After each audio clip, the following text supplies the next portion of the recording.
प्रभु राम देव भगवान अल्लाह खुदा ईश आदि नाम एक ही शक्ति के हैं।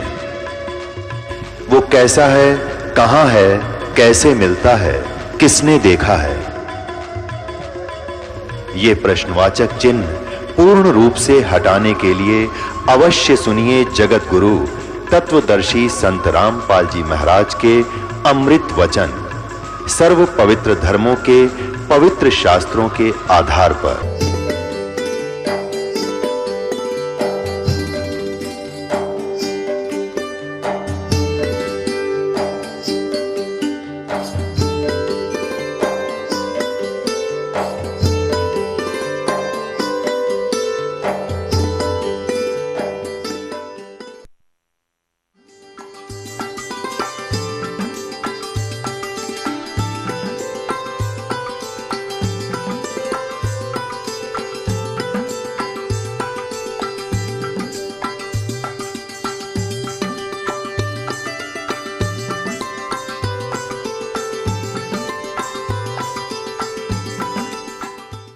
परम पिता परमात्मा पूर्ण ब्रह्म सर्व सृष्टि रचनहार कुल मालिक कबीर परमेश्वर जी की असीम कृपा से आप सभी पुण्यात्माएं सत्संग सुन रहे हैं। परमात्मा की रजा के बिना ये शुभ संदेश आप तक नहीं पहुंच सकता, क्योंकि इस काल भगवान ने जिसके लोक में हम रह रहे हैं, इसने वो सब अपने अस्त्र शस्त्र प्रयोग कर रखे हैं जिससे हम परमात्मा से दूर रहें, परमात्मा की भक्ति हम ना करें। बाकी कुछ भी करो उसमें बड़ा प्रसन्न रहता है। ये मन कौन है? ये काल है, ज्योत निरंजन है, ये उसका एजेंट समझो। ये नहीं चाहता कि ये आत्मा कल्याण करवा जा, ये चाहता है कि ये कोरी बकवाद करे, इन खिलौनों से खेलता हुआ अपना मनुष्य जीवन व्यर्थ कर जाए। बस फिर 83 लाख प्रकार के इन प्राणियों की योनियों में जाने के बाद फिर इस जीव का काल को डर समाप्त हो जाता है कि अब ये कुछ नहीं कर सकता। केवल मनुष्य जीवन के अंदर ही ये परमात्मा की शुद्ध कर सकता है, साधु संत की शरण में जाकर के ये कल्याण करा सकता है। उसके लिए भी इसने व्यवस्था कर रखी है, अपने नकली दूत भेज रखे हैं, कदम कदम पर मिसगाइड करने वाले इस आत्मा को अनगिन संत बना रखे हैं, मार्गदर्शक बना रखे हैं। सन्मार्गदर्शक केवल एक ही आता है, स्वयं परमात्मा आते हैं। समय समय पर फिर वो अपने कोई हंस को अपने से परिचित करके फिर कल्याण की सेवा देते हैं। तो उस समय वो एक होता है सन्मार्ग बताने वाला, अनगिन होते हैं कुमार्ग पर लगाने वाले। तो ये भोली आत्मा भगवान को पहचान नहीं पाते और असली और नकली संत की पहचान भी ये नहीं कर पाते। इसलिए परमेश्वर ने ये समय दिया है कलयुग का। ये वो प्राइम टाइम है, ये वो शुभ समय है कि ये प्राणी अपना कल्याण करा सकता है और सचखंड जा सकता है। इस समय के लिए परमात्मा ने बहुत इंतज़ार किया। सतयुग से लेकर आज तक अपनी प्यारी आत्माओं को परमात्मा की आस्था बनाए रखने के लिए उस परमात्मा ने प्रत्येक प्रयत्न किया। जैसे हम देखते हैं कि जिस प्रकार द्रौपदी का चीर बढ़ाया, वो श्री कृष्ण की भगत थी। श्री कृष्ण स्वयं विष्णु अवतार थे। अपनी ही वो महिमा करते हुए विष्णु जी की पूजा कराया करते थे। द्रौपदी विष्णु जी की पूजा करती थी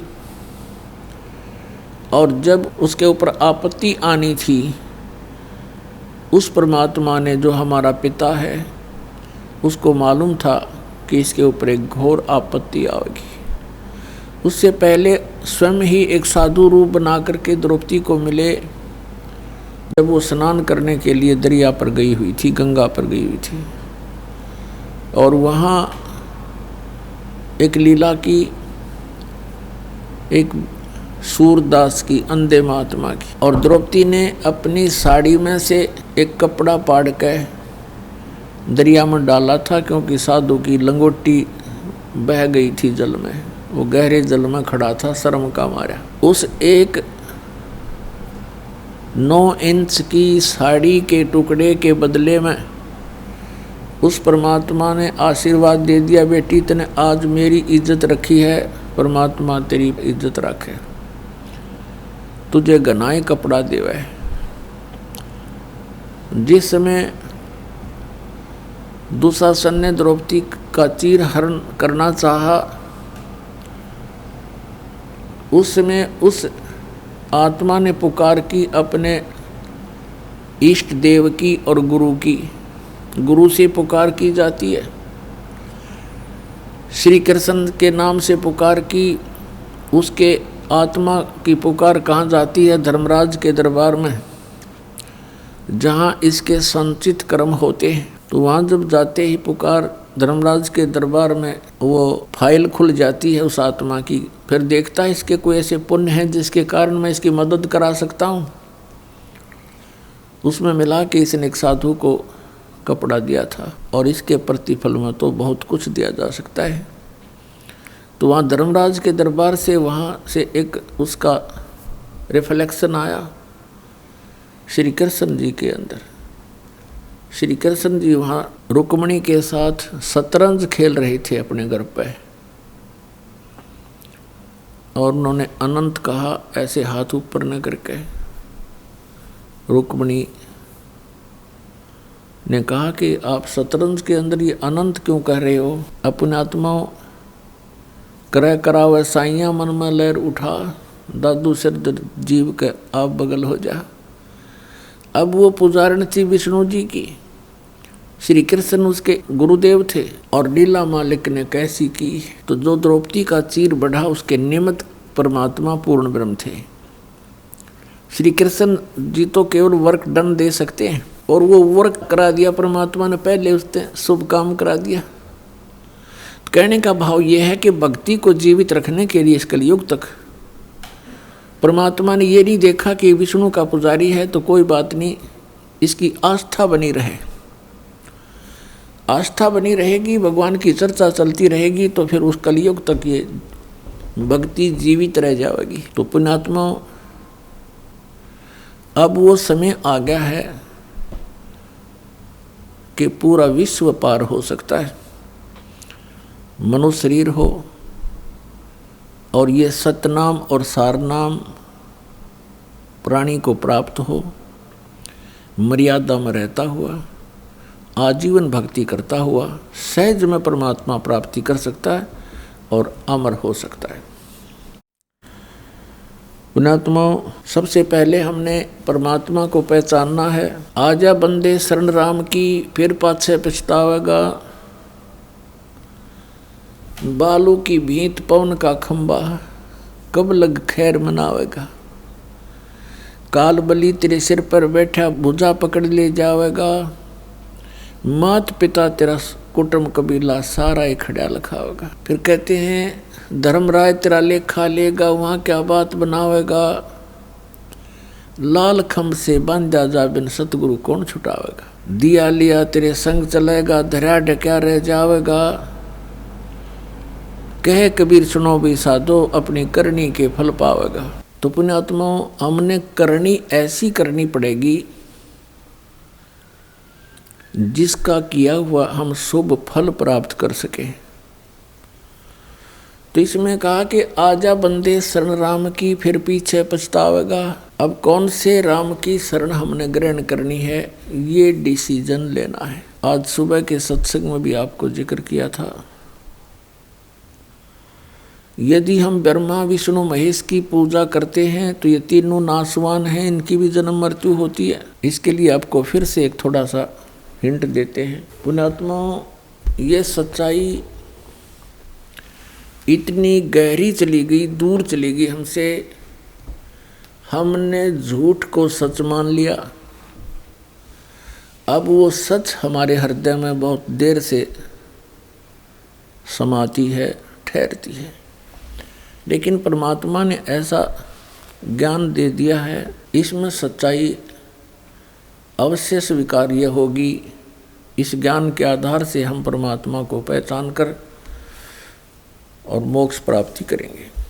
तो इसके लिए रह रह कर ये प्रमाण दिखाना अनिवार्य हो गया, क्योंकि कोई पुण्यात्मा प्रथम बार ये सुनता है कि ब्रह्मा विष्णु महेश नाशवान हैं, इनकी जन्म मृत्यु होती है, इनके माता पिता हैं, तो एकदम स्ट्राइक होती है कि ये संत मेंटल तो नहीं है, इसका दिमाग खराब तो नहीं हो गया है। लेकिन बात इसके विपरीत होती है। इन अज्ञानियों ने हमें मेंटल बना दिया, अज्ञानी बना दिया, हमारा दिमाग खराब कर दिया, क्योंकि इन्होंने हमारे को शास्त्र विधि छोड़कर शास्त्र के विपरीत ज्ञान भर दिया, और ये सब काल का जाल था। हम उन नाशवान भगवानों की पूजा करके यहीं भटकते रहे, जन्मते मरते रहे, भूत प्रेत बनते रहे और कष्ट पे कष्ट उठाते रहे। आज हम आपको परमात्मा की पहचान कराते हैं। देखिएगा, श्रीमद् देवी भागवत गीता प्रेस गोरखपुर से प्रकाशित है। ये संपादक हैं हनुमान प्रसाद पोदार चिमनलाल गोस्वामी, और ये गीता प्रेस गोरखपुर से प्रकाशित है। प्रकाशक एवं मुद्रक हैं गीता प्रेस गोरखपुर, गोविंद भवन कार्यालय कोलकाता का संस्थान। ये इनके फैक्स और फोन नंबर। इसके 123 पृष्ठ पर हम ये चंद पंक्ति हैं, इनको पढ़ते हैं। 123 पृष्ठ पे ये तीसरा स्कंध। भगवान विष्णु अपनी माता देवी दुर्गा की स्तुति करते हुए ऐसे बोल रहे हैं, तुम शुद्ध स्वरूपा हो, ये सारा संसार तुम्ही से उद्भासित हो रहा है। मैं ब्रह्मा और शंकर हम सभी तुम्हारी कृपा से विद्यमान हैं। हमारा आविर्भाव माने जन्म और तिरोभाव माने मृत्यु हुआ करता है। हमारा जन्म और मृत्यु होता है, केवल तुम ही नत हो, जगत जननी हो, प्रकृति और सनातनी देवी हो। इसमें यह स्पष्ट हो गया कि प्रकृति भी दुर्गा को कहते हैं। जैसे 7वें अध्याय में कहा है गीता में कि मेरी 2 प्रकार की प्रकृति है, एक जीव रूपा तो ये प्रकृति दुर्गा है, बाकी वो 8 प्रकार की जड़ प्रकृति है। भगवान शंकर बोले, देवी यदि महाभाग विष्णु तुम्ही से प्रकट हुए हैं तो उनके बाद उत्पन्न होने वाले ब्रह्मा भी तुम्हारे बालक हुए। अब क्या बताते हैं कि भगवान शंकर कह रहे हैं कि यदि भगवान विष्णु तुम्ही से प्रकट हुए हैं तो उनके बाद उत्पन्न होने वाले ब्रह्मा भी तुम्हारे बालक हुए। फिर मैं तमोगुणी लीला करने वाला शंकर क्या तुम्हारी संतान नहीं हुआ? अर्थात मुझे भी उत्पन्न करने वाली तुम ही हो, सिवे संपूर्ण संसार की सृष्टि करने में तुम बड़ी चतुर हो। इस संसार की सृष्टि स्थिति और संहार करने में तुम्हारे गुण सदा समर्थ हैं। उन्हीं तीनों गुणों से उत्पन्न हम, रजगुण ब्रह्मा, सतगुण विष्णु, तमगुण शिव जी, उन्हीं तीनों गुणों से उत्पन्न हम ब्रह्मा विष्णु एवं शंकर नियमानुसार कार्य में तत्पर रहते हैं। पवित्र पुराण की 10 पंक्तियों ने 5 कंसेप्ट क्लियर कर दिए, 5 पॉइंट साफ कर दिए। एक तो ये कि ब्रह्मा विष्णु महेश नाशवान हैं, इनकी जन्म मृत्यु होती है। दूसरे, इनकी माता दुर्गा है, देवी दुर्गा जी। तीसरा ये हो गया कि दुर्गा प्रकृति भी कहलाती है, रजगुण ब्रह्मा, सतगुण विष्णु, तमगुण शिव जी। चौथा ये हो गया। और 5वां ये हो गया कि केवल नियमित कार्य ही कर सकते हैं, जिसके जैसे कर्म है वैसा ही इनको दे सकते हैं, इसमें ये कोई परिवर्तन नहीं कर सकते। अब ये तो है स्पष्ट के ब्रह्मा विष्णु महेश नाशवान है, इनकी पूजा करेंगे तो हमें कोई लाभ नहीं, हम अमर नहीं हो सकते। गीता जी अध्याय नंबर 18 के श्लोक नंबर 62 में और गीता जी अध्याय नंबर 15 के श्लोक 4 में कहा है, उस संत से परमात्मा के तत्व ज्ञान को समझने के पश्चात परमेश्वर के उस परम पद की खोज करनी चाहिए जहां जाने के बाद साधक फिर लौटकर कभी संसार में नहीं आते, और जिस परमेश्वर ने सर्व ब्रह्मांडों की रचना की है। और गीता ज्ञानदाता कहता कि उसी की पूजा करो। ये है 15वें अध्याय का 4थे श्लोक। 18वें अध्याय के 62वें श्लोक में कहा कि अर्जुन तू सर्वभाव से उस परमेश्वर की शरण में जा, उसकी कृपा से तू परम शांति को और सनातन परम धाम को प्राप्त होगा। इससे सिद्ध है कि गीता ज्ञानदाता से अन्य कोई और परम शक्ति है जिसकी साधना करने से जन्म और मरण सदा के लिए समाप्त हो जाता है। अपने विषय में गीता ज्ञानदाता कहता है 2 अध्याय के 12वें श्लोक में, 4थे अध्याय के 5वें और 9वें श्लोक में, गीता अध्याय नंबर 10 के श्लोक नंबर 2 में गीता ज्ञानदाता कहता है मेरे और तेरे अर्जुन बहुत जन्म हो चुके, तू नहीं जानता मैं जानता। तो पुण्यात्माओं, इससे सिद्ध हो गया कि गीता ज्ञानदाता ये ब्रह्म है। 8वें अध्याय के 13वें श्लोक में कहता ओम इति एकाक्षरम ब्रह्म व्यवहारण माम अनुसमरण ये प्रियाति तजन देहम सयाति परमाम गतिम। मुझ ब्रह्म का केवल एक ओम मंत्र है, इसका उच्चारण करते हुए ये जो सिमरण करता हुआ शरीर त्याग कर जाता है, वो ओम से मिलने वाली जो परम गति है उसको प्राप्त हो जाता है। ओम से परम गति कौन सी प्राप्त होती है? ब्रह्मलोक प्राप्ति होती है। और ओम नाम ब्रह्म का है। इससे ऊपर 2 परमात्मा और हैं ब्रह्म से ऊपर। इस ब्रह्म को सरपुरुष भी कहते हैं, इसको सरब्रह्म भी कहते हैं, ज्योति निरंजन काल भी कहते हैं। गीता जी अध्याय नंबर 15 के श्लोक नंबर 16 में 2 पुरुष बताए, सरपुरुष और अक्षर पुरुष। सरपुरुष तो ये ब्रह्म है, ये 21 ब्रह्मांड का स्वामी है, और अक्षर पुरुष ये 7 संख ब्रह्मांड का प्रभु है, स्वामी है। और ये दोनों ही नाशवान हैं। इनके अंतर्गत जितने प्राणी हैं वो भी नाशवान हैं। जीवित आत्मा किसी की मरती नहीं, ये विषय अलग है, क्योंकि कुत्ते की भी ना मरती, वो तो गधे की भी नहीं मरती। गीता जी अध्याय नंबर 15 के श्लोक नंबर 17 में फिर बताया कि उत्तम पुरुष है तू अन्य परमात्मा इति उदाहरते है। वह श्रेष्ठ परमात्मा तो प्रभु तो कोई और है, पुरुष तो कोई और है। वो 16वें श्लोक में वर्णित दोनों से अलग है, सरपुरुष और अक्षर पुरुष से भी अन्य है। और वही तीनों लोकों में प्रवेश करके सबका धारण पोषण करता है। वो अव्यय ईश्वर है, वो अविनाशी परमात्मा है। तो पुण्यात्मा, गीता अध्याय नंबर 8 के श्लोक नंबर 1 में अर्जुन ने प्रश्न किया गीता ज्ञानदाता से कि आप जी ने अध्याय नंबर 7 के श्लोक 29 में जिस तत्ब्रह्म के विषय में कहा है कि उस तत्ब्रह्म को जानकर जो व्यक्ति जरा और मरण से छूटने का प्रयत्न करते हैं, जरा मीन वृद्धावस्था, मरण माने मृत्यु, जरा और मरण केवल सतलोक में जाने से समाप्त होती है, सचखंड में। वहाँ वृद्धावस्था नहीं है। अपने आत्माओं, प्रत्येक सदग्रंथ को हम गहराई से समझेंगे, उसमें बहुत गूढ़ रहस्य हैं, सांकेतिक शब्द बहुत हैं। अब जरा मरण क्यों लिखा यहाँ पर? जन्म मृत्यु क्यों नहीं कहा? जरा मरण का अर्थ है जरा माने वृद्ध अवस्था नहीं है वहाँ पर, तो इसका मतलब सृष्टि है वहाँ पर जीवन है, जहाँ के लिए संकेत किया जाता है सनातन परम धाम का। और ये नकली पंथों के संत कहते हैं वहाँ तो प्रकाश ही प्रकाश है, परमात्मा का नूर ही नूर है, और उस प्रकाश परमात्मा के अंदर आत्मा ऐसे लीन हो जाती है जैसे बूंद समुद्र में। परमात्मा निराकार है, प्रकाश ही प्रकाश है। तो ये है वह लोक वेद दंत कथा नकली पंथ जो काल के बनाए हुए तैयार किए हुए। अब ये सब फ्यूज हो जाएंगे।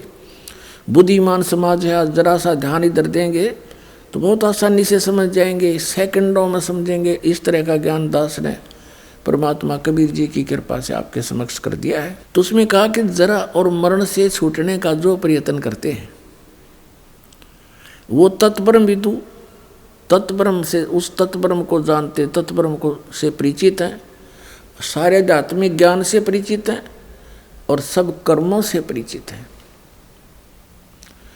अर्जुन ने 8वें अध्याय के प्रथम मंत्र में पूछा, प्रभु फिर किम तत्ब्रह्म, वो तत्ब्रह्म क्या है, अध्यात्म क्या है और ये कर्म क्या है, मुझे डिटेल से बताइए। 8वें अध्याय के 3रे श्लोक में गीता ज्ञानदाता ने कहा कि वो परम अक्षर ब्रह्म है। तो पुण्यात्माओं, परम अक्षर ब्रह्म कहो, परम अक्षर पुरुष कहो, सरपुरुष कहो, सरब्रह्म कहो, अक्षर पुरुष कहो, अक्षर ब्रह्म कहो, ये 3 परमात्मा है, सरपुरुष, अक्षर पुरुष और परम अक्षर पुरुष। इनको हम ऐसे भी बोल सकते हैं, सरब्रह्म, अक्षर ब्रह्म और परम अक्षर ब्रह्म। इनकी अपनी अपनी पावर है। 21 ब्रह्मांड का स्वामी है सरब्रह्म, सरपुरुष। 7 संग ब्रह्मांड का प्रभु है अक्षर पुरुष, अक्षर ब्रह्म, जिसको परब्रह्म भी कहते हैं। और ओवरऑल कंट्रोलर असंख्य ब्रह्मांड का स्वामी है परम अक्षर ब्रह्म, जो गीता अध्याय नंबर 15 के श्लोक नंबर 17 में कहा है, उत्तम पुरुष तो अन्य है, वो श्रेष्ठ प्रभु तो परमात्मा तो कोई और है, वो परम अक्षर ब्रह्म है। और वही तीनों लोकों में प्रवेश करके सबका धारण पोषण करता है। वो अविनाशी परमात्मा, जैसे 15वें अध्याय के गीता के श्लोक नंबर 1 में कहा है, ऊर्ध्व मूलम, ऊर्ध्व माने ऊपर को, अर्धय शाखम, नीचे को शाखा वाला, ये उल्टा लटका हुआ संसार रूपी वृक्ष है। और जो संत इसके सभी विभाग बता देगा, जड़, तना, डार, पत्ते, शाखा, सवेदवित, वो तत्वदर्शी संत है। तो इसमें स्पष्ट हो गया कि कहते वो तीनों लोकों में प्रवेश करके सबका धारण पोषण भी वो परम अक्षर ब्रह्म ही करता है। वो मूल है सब पूरे विश्व का, असंख्य ब्रह्मांडों का जनक है, सबका पालनहार है। यानी तीनों लोकों में प्रवेश करके सबका धारण पोषण भी वही करता है। बस सीधी सी बात। तो इन ब्रह्मा विष्णु महेश्वर ब्रह्म और इनका रोल खत्म हो जाता है, लेकिन ये निमित्त बनाए जाते हैं क्योंकि यहाँ के प्रधान बना रखे। अब इतना समझो कि जैसे एक बार फ्लड आया था हरियाणा में 1995 में, उसमें सरकारी बजट मुश्किल से 600-700 करोड़ था और एस्टिमेटेड जो नुकसान हो गया था वो 900 करोड़ का। तो सरकार नहीं भर सकती थी, हरियाणा सरकार, केंद्र सरकार ने 900 करोड़ की ऐड दी थी। जनता का कोई, किसी का मकान गिर गया, किसी का ट्यूबवेल खराब हुआ था, कोई फसल मुआवजा था, पशु मर गए थे, उसके लिए। तो वो ऐड आई थी सेंटर पे और डिस्ट्रीब्यूट की थी तहसीलदार और पटवारिया ने। अब वहाँ जिसने वो पैसा प्राप्त हुआ, किसी का ट्यूबवेल खराब हो गया, 10,000 रुपये मिले, तो उसने ये कहा कि मुझे तो पटवारी ने 10,000 रुपये दिए। अब पटवारी कहाँ से देता जब सेंटर पे ऐड नहीं आती? तो जैसे संसार रूपी वृक्ष के जड़ तो पूर्ण परमात्मा है, सेंटर समझो, केंद्र, और टहनियों को फल लगते हैं, ये पटवारी समझो। अक्षर पुरुष एक पेड़ है, निरंजन वा की डार, सरपुरुष वा की डार, तीनों देवा शाखा है, ये पात रूप संसार। इन तीनों टहनियों के जो फल लगते हैं ये हमें वर्क डन देते हैं। और वर्क डन आता कहाँ से? केंद्र से, जड़ से आता है, तब इनका फल लगते हैं। तो हमने उस मूल की, पूर्ण परमात्मा की पूजा करनी है, पूर्ण परमात्मा की भक्ति करेंगे, सत्पुरुष की, तो हमारे शुभ कर्म बनेंगे। तो ये ब्रह्मा विष्णु महेश बिना मांगे देंगे आपको, ये नियमत है। जैसे आपको बताया, पटवारियों ने धन दिया लेकिन आया केंद्र से था। समझदार को संकेत बहुत होता है। अब यहाँ 8वें अध्याय के एक श्लोक में स्पष्ट हो गया कि वो परम अक्षर ब्रह्म है। अब 8वें अध्याय के 5 और 7 श्लोक में गीता ज्ञानदाता कहता है कि तू मेरी भक्ति कर। अपना मंत्र बता दिया 8वें अध्याय के 13वें श्लोक में, मेरा एक ओम मंत्र है, नथिंग एल्स, हरे राम हरे कृष्ण कृष्ण कृष्ण हरे मिला दे, राधे राधे श्याम मिला दे। ये मंत्र गीता जी में जाप करने का कोई निर्देश नहीं। तो ये शास्त्र विधि को त्याग कर मनमाना आचरण है, व्यर्थ है, यूजलेस है। इस जाप से जीव को कोई लाभ नहीं होगा। और ना ही ओम नमः शिवाय, न ओ भागवते वासुदेव नमः, न वो सैन सरनामा। तो फिर वो किस लिए जाप करते हैं हम? वो लोक वेद के आधार से। कबीर साहब कहते हैं, पीछे लग गया जाऊं था मैं लोक वेद के साथ, रस्ते में सतगुरु मिल गए, दीपक दे दिया हाथ। जैसे दास पहले श्री कृष्ण पुजारी था, विष्णु जी का पुजारी था, शंकर भगवान की भी जय जयकार करा करता, और कोई भी देवी होती उसका, श्याम जी का, हनुमान जी का कट्टर पुजारी। तो हम जो भी सुख होता था ये सोचा करते थे ये भगवान हमें दे रहे थे, लेकिन वो हमें प्रारब्ध ही मिल रहा था। तो उस लोक वेद के आधार से हम इनकी पूजा कर रहे थे। जब हमें तत्वज्ञान रूपी टॉर्च दीपक परमात्मा ने दे दी, गुरुदेव ने, फिर हमने त्याग दी सारी। फिर हम मूल की पूजा करेंगे, टहनियों की थोड़ी करेंगे। अब हम अपनी मूल की पूजा करेंगे, सिंचाई करेंगे, तो टहनियाँ का फल लगेंगे। टहनी हमारी कोई ये नहीं कि कहते हैं ब्रह्मा विष्णु महेश को छोड़ने की कहते हैं इनके गुरुजी, नहीं।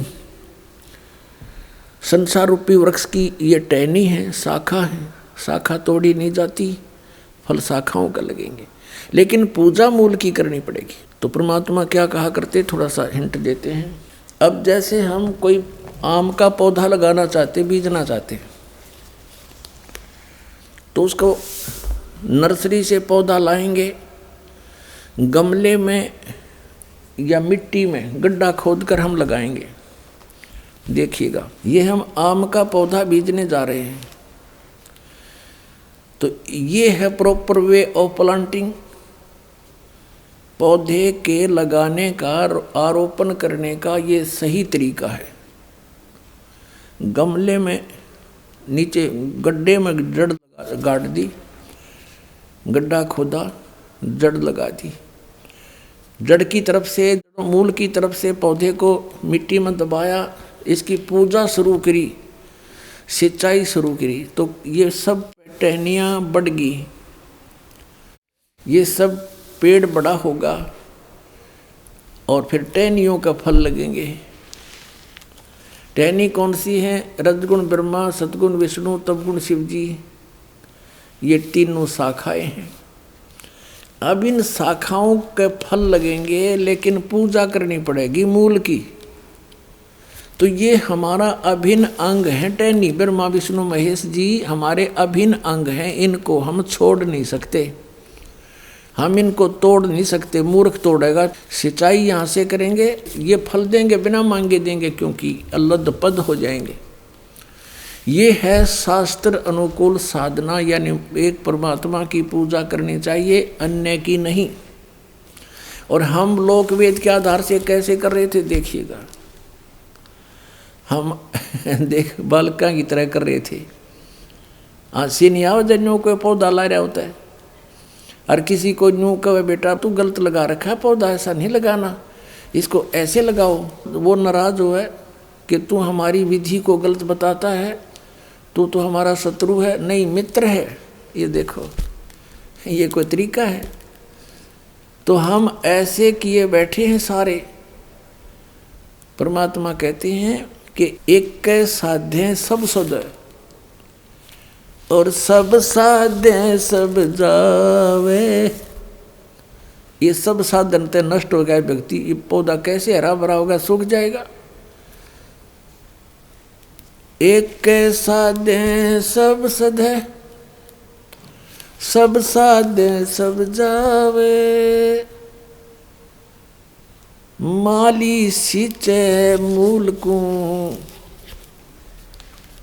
फले फूले गोय। इतनी सी बात है। अब ये ज्ञान परमात्मा ने स्वयं आकर बताया हमारे को।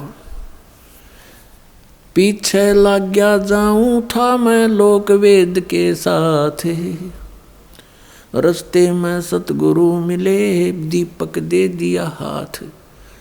पहले परमात्मा हमें अपने ऊपर ही उदाहरण देकर समझाते हैं कि लोक वेद के आधार से अपना जीवन व्यर्थ कर रहा था, गलत साधना कर रहा था। और जब से सतगुरु मिल गए इस भक्ति मार्ग में, इस रास्ते में, दीपक दे दिया हाथ, ये तत्व ज्ञान रूपी टॉर्च दे दी, लैंप दे दिया कि इस लैंप की रोशनी में हम कुमार्ग पर नहीं जाएंगे, सुमार्ग पर चलेंगे।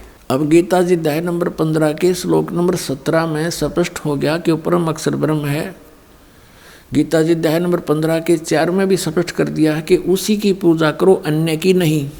ये देखिएगा श्रीमद् भगवत गीता अध्याय 15 का, इसका 1 नंबर श्लोक आपको दिखाते हैं।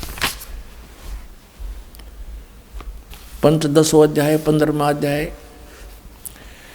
ऊर्ध्व मूलम अधः शाखम अश्वत्थम प्राहु अव्यम छंदासी यस्य पर्णानि ये तम वेद स वेदवित। इसका अर्थ है कि ऊर्ध्व माने ऊपर को, मूल माने शाखा, जिसके ऊपर को शाखा है, उल्टा लटका हुआ संसार रूपी वृक्ष है। ये समझो ऐसे, ये समझो ऊर्ध्व मूलम अधः शाखम, ऊपर को जड़ और नीचे को शाखा। गीता ज्ञान दाता ने सिर्फ संकेत दिया है ऊर्ध्व मूलम अधः शाखम, बस, और कुछ नहीं बताया इसके बारे में। बाकी ऑप्शन छोड़ दिया कि तत्वदर्शी संत बताओगे इसके बारे में। तो परमेश्वर स्वयं आए थे कबीर जी तत्वदर्शी संत की भूमिका करने के लिए। उन्होंने स्वयं आकर बताया था कि अक्षर पुरुष जैसे जमीन से बाहर दिखाई देता है, ये एक पेड़ कहलाता है। अक्षर पुरुष और सर पुरुष, अक्षर पुरुष एक पेड़ है और सर पुरुष वहाँ की डार, और तीनों देवा शाखा हैं, ये पाते रूप संसारी। ये परमात्मा कबीर भगवान ने 600 वर्ष पहले बताया था। अक्षर पुरुष एक पेड़ है, निरंजन कहो सर पुरुष कहो वहाँ की डार, और तीनों देवा शाखा हैं, ये पात रूप संसार। तो वो परमात्मा ही स्वयं आकर के अपना ज्ञान अपने द्वारा रची हुई सृष्टि को ठीक ठीक बताते हैं। अब ये हम पढ़ेंगे गीता अध्याय नंबर 15 का श्लोक नंबर 1, आसानी तो समझ में होगा। ऊर्ध्व मूलम अधः शाखम अश्वत्थम प्राहु अव्यम। ऊपर को जड़, नीचे को शाखा वाला ये संसार रूपी उल्टा लटका हुआ अविनाशी वृक्ष है। छंदासी यस्य पर्णानि, इसके छंद माने विभाग, पत्ते आदि इसके जो विभाग हैं, जो ये तम वेद, जो उसको जानता है, इन सब को जानता है विस्तार से, स वेदवित, वह वेद के तात्पर्य को जानने वाला है। इनका अनुवाद गलत देखो। आदि पुरुष परमेश्वर मूल वाले, यानी ऊपर जो मूल है जड़ रूपी परमात्मा, वो तो परम अक्षर ब्रह्म है। आदि पुरुष परमेश्वर सर्वशक्तिमान, ये पूर्ण परमात्मा परम अक्षर ब्रह्म है। यहाँ ये इन्होंने अनुवाद गलत कर दिया। अधः शाखम, अधः माने नीचे करना था। ये देखो इसी के दूसरे श्लोक में ये अनुवाद में अधः माने नीचे, अधः माने नीचे, ये दूसरे श्लोक में।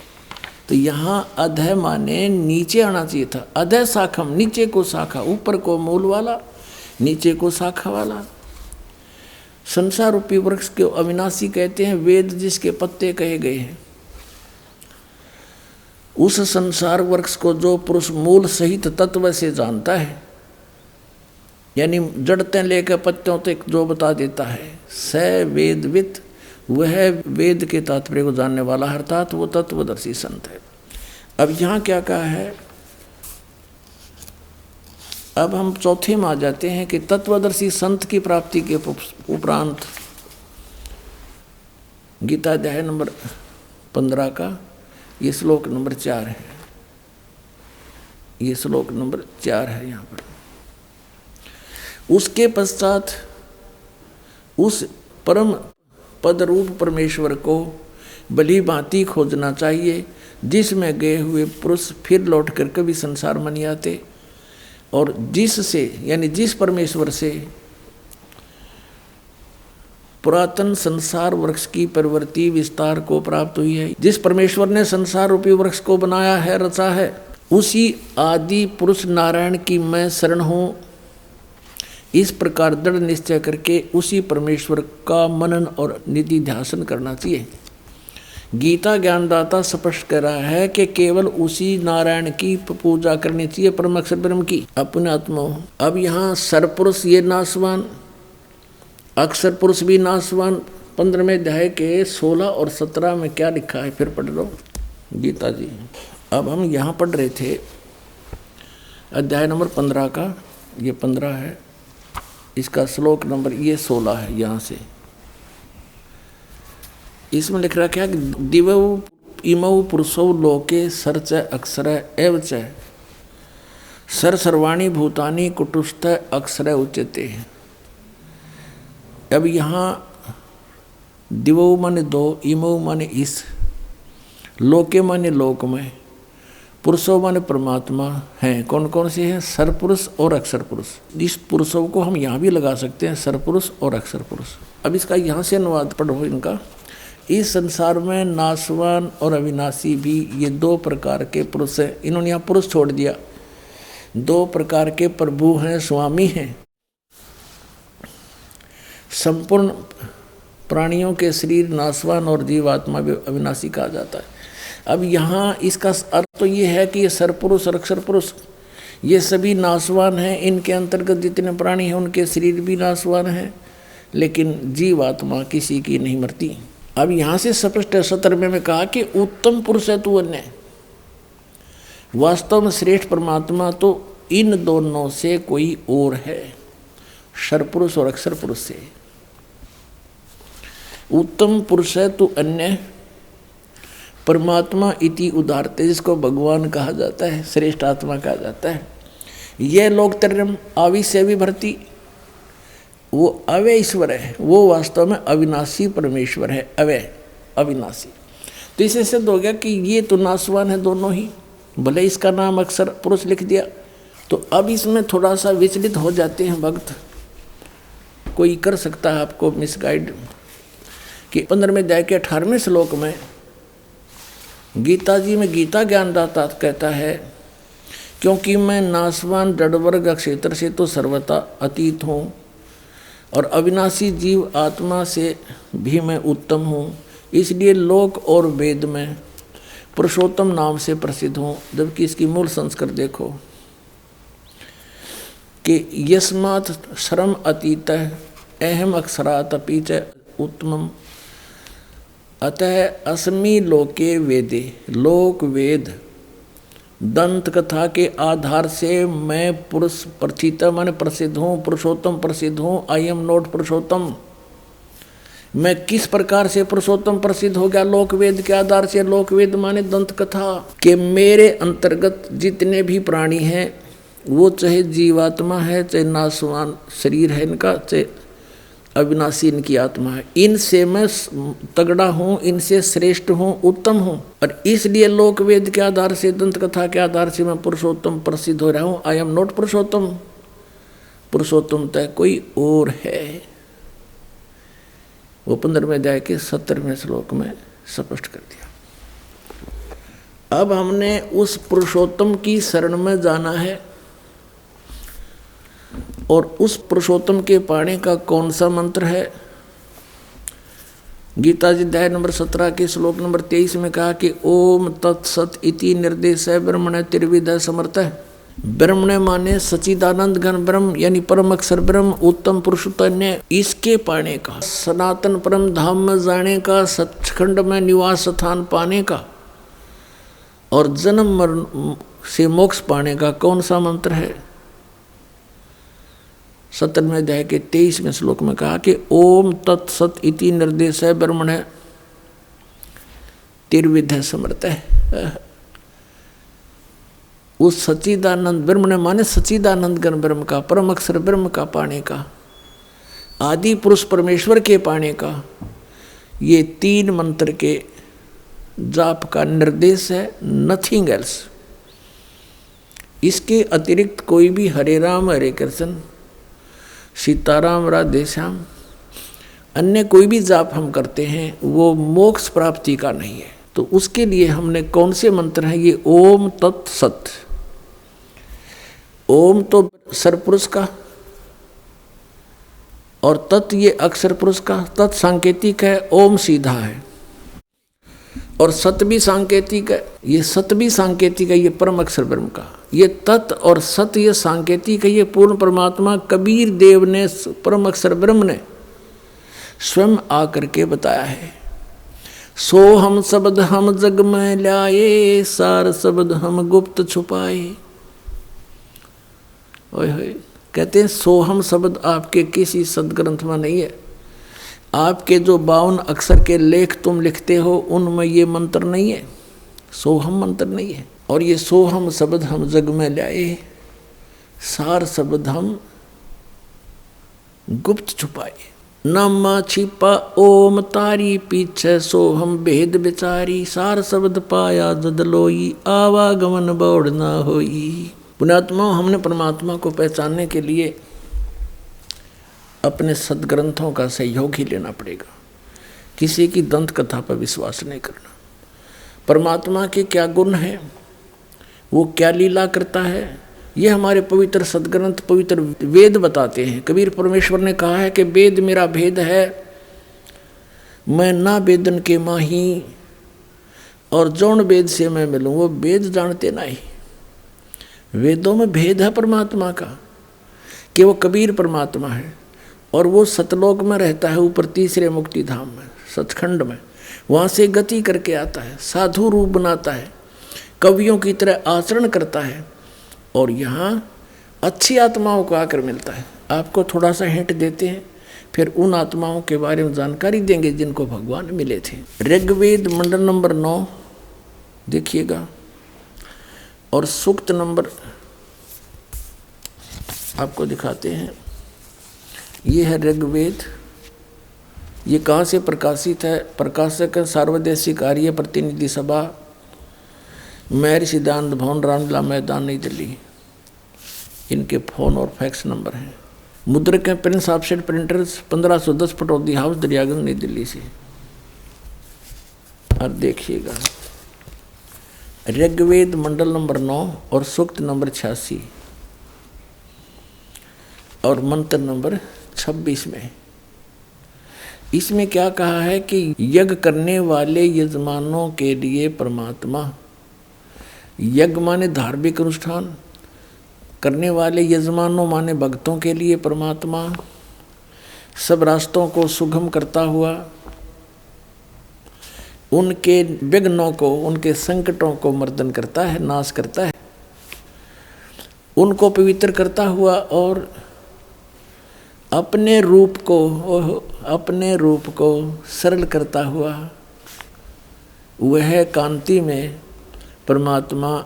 इन्होंने यहाँ क्या कर दिया, ये यहाँ शब्द है कबीर, हम इसको कबीर बोले, कबीर वह बोलते हैं, वह को, वेदों को हम वेद बोलते हैं अपनी लोकल लैंग्वेज में पूरे भारत में।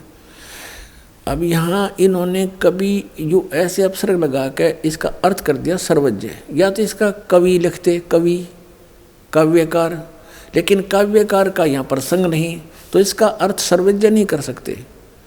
भले इसका अर्थ कवि कर दो, लेकिन वो उस परमात्मा को हम, जैसे ये यजुर्वेद है, आपको दिखाते हैं। अब जैसे ये यजुर्वेद है, अब इसके 2 बिंदी यहाँ लगा दें तो, और इसका अलग अलग करें तो भी यजुर्वेद ही है। ये देखिए, इसमें प्रकाशक हैं सार्वदेशिक आर्य प्रतिनिधि सभा, 2/5 महर्षि सिद्धांत भवन, रामलीला मैदान, नई दिल्ली। इसमें आपको दिखाते हैं 36 में, इनके 36वें अध्याय में, यह है 36वां अध्याय, 6300 अध्याय। 36वें अध्याय के प्रथम मंत्र में क्या लिखा है, रेचम वाचम परपदे मनो यजु परपदे। ये यजु शब्द है, इसका अनुवाद महर्षि दानंद ने किया है। यहाँ देखो, ये बिल्कुल ठीक रहा, ये यजुर्वेद लिख दिया। बस सीधी सी बात है कि ये यजुर्वेद की महिमा गाई जा रही है, और यहाँ इस यजु का अर्थ कर दे, जैसे कवि का अर्थ इन्होंने सर्वज्ञ कर दिया। कवि कोई भी सर्वज्ञ नहीं होता, जैसे इन्होंने ऋग्वेद में इस कवि का अर्थ सर्वज्ञ कर दिया। अब कवि कोई सर्वज्ञ नहीं होता, यहाँ लिखना चाहिए था कबीर देव, जैसे यजु, अगर यजु का अर्थ कर देते वहाँ पर तो कैसे समझेंगे कि किसके बारे में कहा जा रहा है? यजुर्वेद के बारे में। अब जैसे यहाँ इन्होंने ठीक किया है, ये यजुर्वेद में, अब हम यजुर्वेद आपको दिखा रहे हैं सिर्फ ये कंसेप्ट क्लियर करने के लिए कि जैसे इस महर्षि दयानंद ने यजु का अर्थ यजुर्वेद कर दिया, बहुत अच्छा किया। अगर इसका यहाँ कोई अनुवाद करके अड़ंगा कर दे तो कैसे समझेंगे कि यजुर्वेद के बारे में जानकारी है? ठीक इसी प्रकार अब हम फिर आते हैं अपने ऋग्वेद पर। हम आते हैं अपने ऋग्वेद पर, जो आपको पहले दिखाया था। ये भी आर्य प्रतिनिधि सभा से ही प्रकाशित है। ये ऋग्वेद यहाँ से प्रकाशित है, ये भी आपको दिखाया था। ये इसके मुद्रक हैं, ये ऋग्वेद है।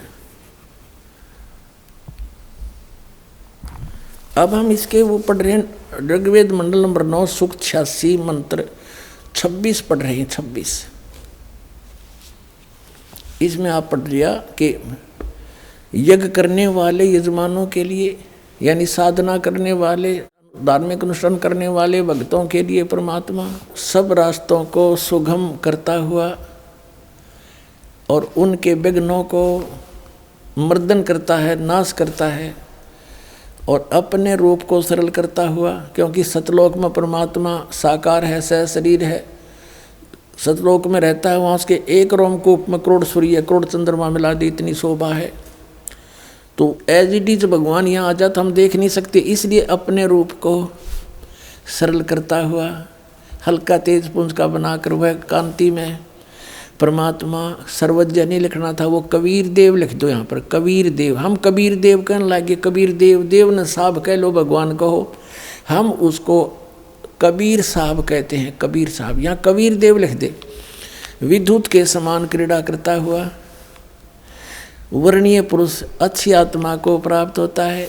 अब देखना 27वें मंत्र में ऋग्वेद मंडल नंबर 9 सूक्त नंबर 86 मंत्र नंबर 27 में हम आगे, इसमें लिखा कि जो परमात्मा ध्रुवलोक के तीसरे पृष्ठ पर विराजमान है, वहाँ ऊपर रहता है तीसरे लोक में।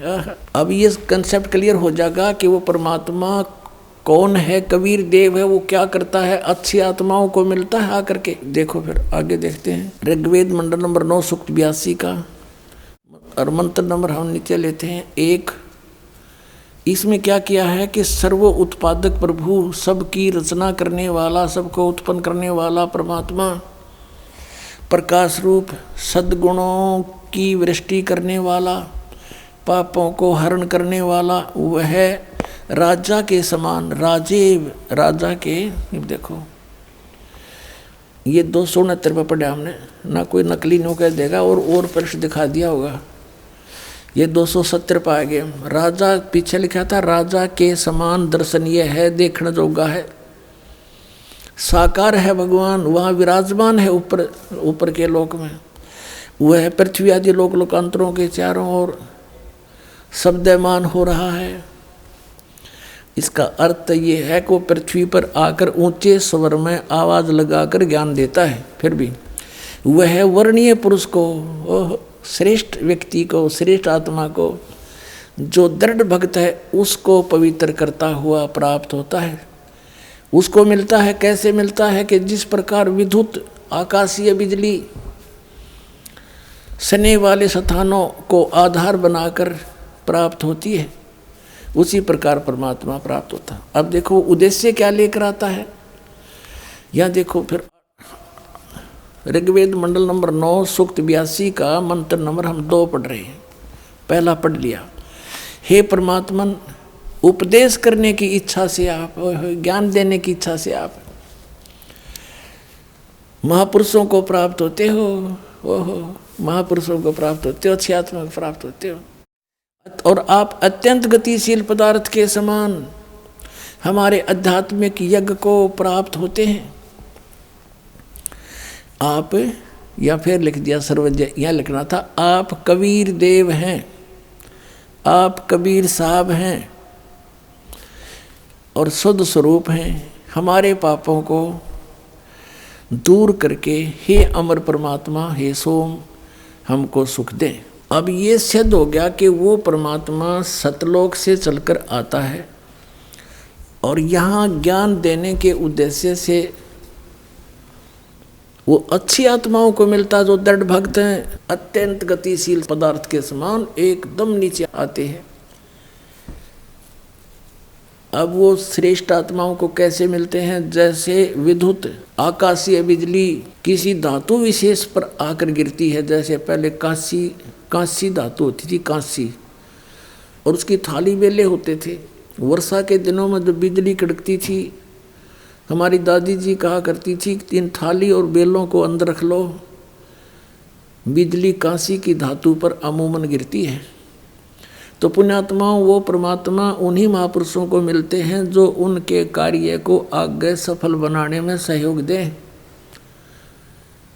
पूरे विश्व के सामने डट जा खड़े होकर के मुझे नहीं मुचकाए, वो दृढ़ भक्त होते हैं। उनमें से कौन कौन है जिनको मिले? आदरणीय धर्मदास साहिब जी, आदरणीय मुल्कदास साहिब जी, आदरणीय नानक साहिब जी, आदरणीय दादू साहिब जी, आदरणीय गरीबदास साहिब जी, गांव छुड़ानी, जिला जज्जर, हरियाणा वाले, आदरणीय गीसा दास जी, गांव खेखड़ा, जिला मेरठ, उत्तर प्रदेश वाले। इन महापुरुषों को परमात्मा आकर मिले। वेद बताता है वो ऐसे आते हैं, अच्छी आत्माओं को मिलते हैं, उनको ज्ञान देते हैं, ज्ञान उपदेश करते हैं, तत्व ज्ञान बताते हैं। और वो कैसी लीला करते हैं देखना, वो कवियों की तरह आचरण करते हैं।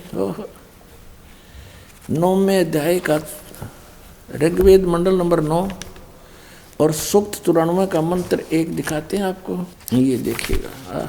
ये है ऋग्वेद मंडल नंबर 9 और सूक्त 94 और इसका मंत्र नंबर 1, ये यहाँ से शुरू होता है। ये शब्द है कवियन वर्जम। कवियन वर्जम माने जाते हैं, विचरते हैं कवियों की तरह। यहाँ इन्होंने अनुवाद किया है, यहाँ अनुवाद किया है कि सूर्य के विषय में जैसे रश्मियाँ प्रकाशित करती हैं, उसी प्रकार मनुष्यों की बुद्धियाँ अपनी अपनी उत्कृष्ट शक्ति के विषय करती हैं। जिस परमात्मा में सर्वोपरि बलों के समान शुभ बल है, वह परमात्मा कर्मों का अध्यक्ष होता हुआ, सबको पवित्र करता हुआ, कवियों की तरह आचरण करता हुआ, कवियों की तरह आचरण करता हुआ, वर्जम माने विचरता है, ये अड़ंगा डाल दिया। वर्जम माने जाता है, घूमता फिरता है। वो परमात्मा किन किन महापुरुषों को मिले, अभी आपको बताया था।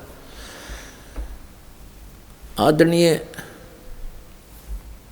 धर्मदास साहिब जी, हिंदू धर्म के जो लोक वेद के आधार पर ज्ञान प्राप्त, उस पर इतना आरूढ़ था कि बहुत समय तक परमात्मा के ज्ञान को स्वीकार नहीं किया। बहुत से प्रश्नोत्तरी की, तब जाकर वो बात समझ में आई। आदरणीय धर्मदास साहिब जी को परमात्मा मथुरा में मिले। मथुरा में वहाँ स्नान करने के लिए तीर्थों पर भ्रमण कर रहे थे। जैसा भी लोक वेद सुना हुआ था, रूपदास नाम के एक उनके गुरुजी से 68 तीर्थ, हरे राम हरे कृष्ण सीताराम राधे श्याम, राधे राधे श्याम मिला दे, इस तरह के मंत्र बता रखे थे। और एकादशी का व्रत, 68 तीर्थों की यात्रा कर ले बेटा, तू स्वर्ग में चला जाएगा। रूपदास जी ने ऐसा गाइड कर रखा था उस प्यारी आत्मा आदरणीय धर्मदास साहिब जी को। भगत धर्मदास जी मथुरा में गए हुए थे। वहाँ एक जिंदा महात्मा का रूप बना कर के धर्मदास जी को मिले। धर्मदास जी से जाकर कहा, हे महात्मा जी, क्योंकि धर्मदास जी ने वेशभूषा बना रखी थी, एक महात्मा जैसा लगे था, माथे में तिलक ला रखा, कंठी पहन रखी।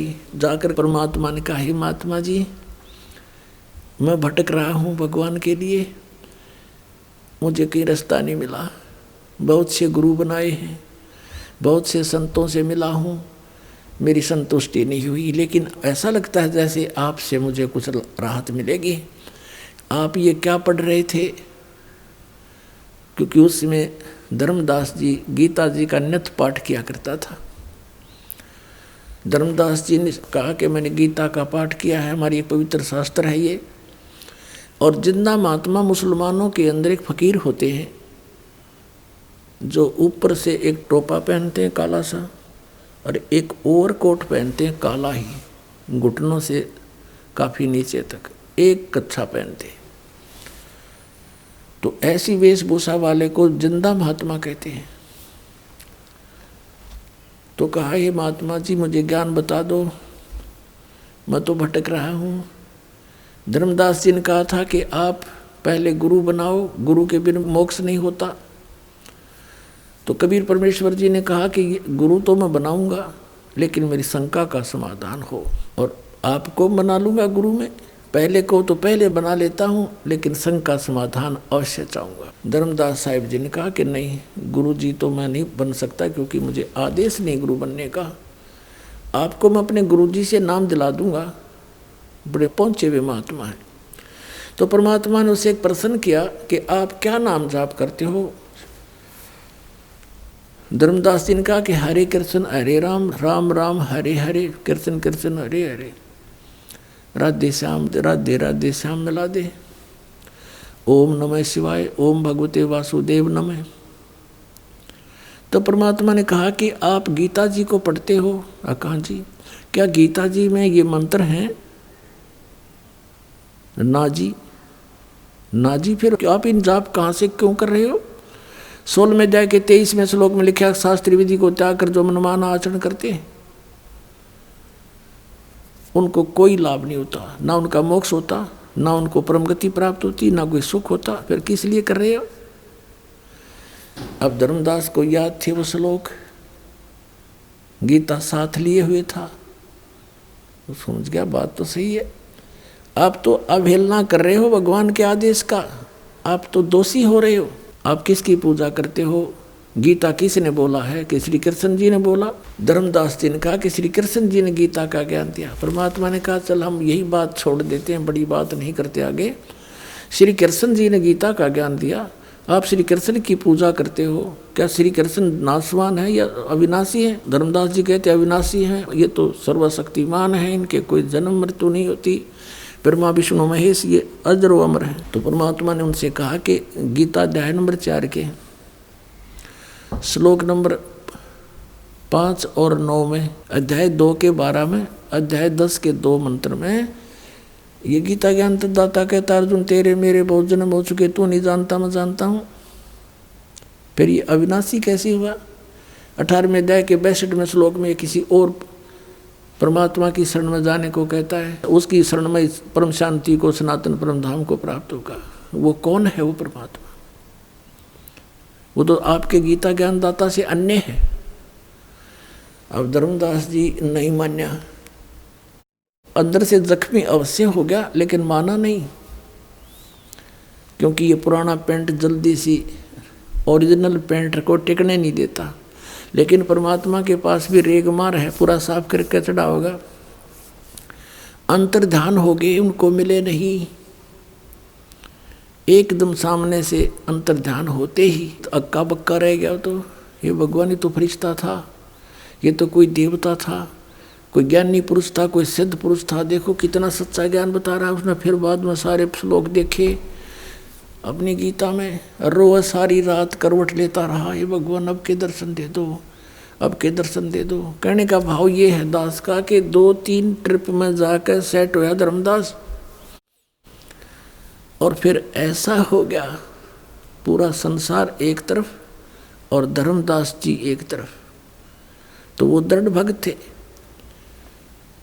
इसी प्रकार आदरणीय नानक साहिब जी को परमात्मा मिले, पहले मिले अपने कबीर रूप में जाकर, जो धानक रूप में, जुल्हा रूप में रहा करते थे काशी में। और आदरणीय नानक साहिब जी उसमें सुल्तानपुर शहर के अंदर अपनी बहन नानकी के घर पे, यानी वहाँ रहा करते थे।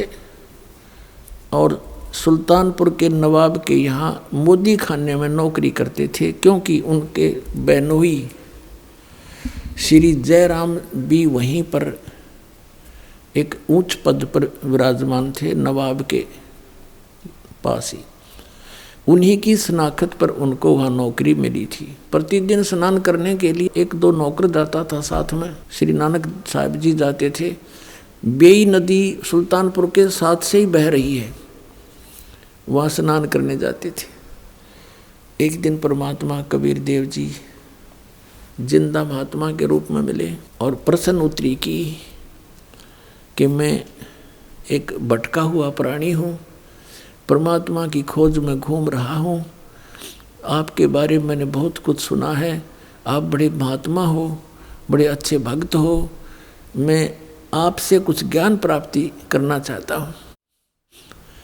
अब नानक साहब जी ने जैसा भी उन्होंने ब्रजलाल पांडे से ज्ञान सुना था, बताने लगे कि विष्णु भगवान सर्वशक्तिमान है, यही 3 रूप धारण करके सारी स्थिति सृष्टि और संहार करते हैं, अजर व अमर हैं, इनकी जन्म मृत्यु नहीं होती। फिर बताया कि गीता जी का नित्य पाठ करना चाहिए, नित्य पाठ करने से जीव को बहुत लाभ होता है, परमात्मा प्राप्ति होती है। फिर परमात्मा ने पूछा कि आप मंत्र कौन से जाप करते हो? कि हरे कृष्ण कृष्ण कृष्ण हरे हरे, राम राम राधे श्याम सीताराम, राधे राधे श्याम मिला दे, और एक ओम मंत्र भी जाप करते हैं। अब परमात्मा ने प्रश्न किया कि गीता जी का ज्ञान किसने बोला महात्मा जी? अब नानक साहब ने कहा कि पहले मुझे गुरु बना, फिर बताऊंगा सारी बातें।